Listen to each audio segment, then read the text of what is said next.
Hey, welcome to the Big Money Management YouTube channel. My name's Jonathan Burgess, and today we're going to be talking about calculating your retirement savings goal.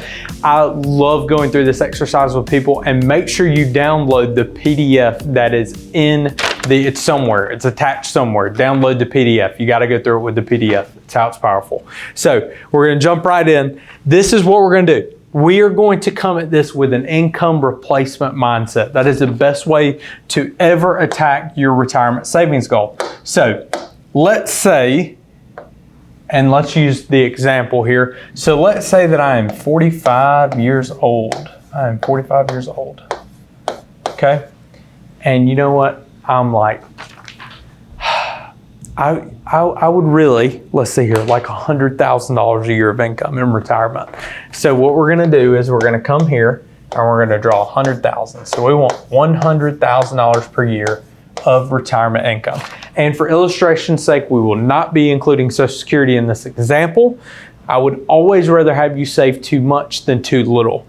If you're over 50, sure, calculate it in. But if you're around this age, let's just go ahead and leave it out. So 45 years old, we want $100,000 a year, and we want to retire at 56.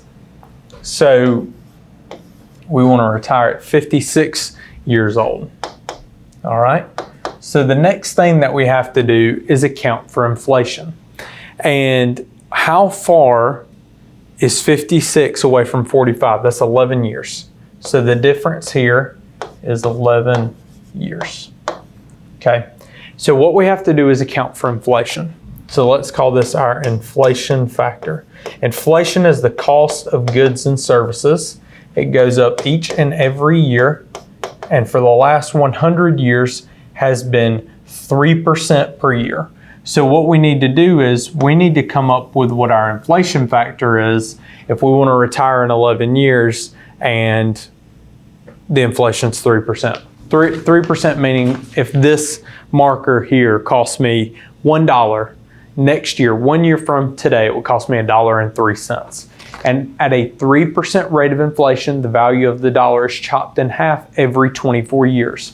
So if it is 2021, in 2045, this pen would be $2. So that's how you calculate the inflation rate. So if we want to go in 11 years, then our inflation factor, if the value of the dollar is chopped in half every 24 years, that's about halfway from that. So our inflation factor is going to be 1.5, and we're going to multiply that by 1.5, and that will come out to our inflation adjusted number, which will be $150,000.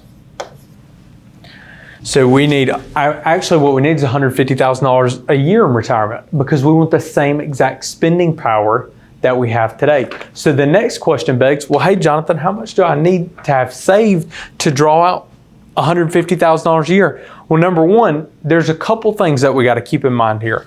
If you want to retire at 56, which we won't get into this, but make sure you consult with a professional on the side, because if you want to retire at 56, you cannot use a traditional IRA or a Roth IRA because you have to wait until 59 and a half to take those assets. So you've got to go a different route. But if we're just looking at hard paper assets, stocks, bonds, cash, what do we need?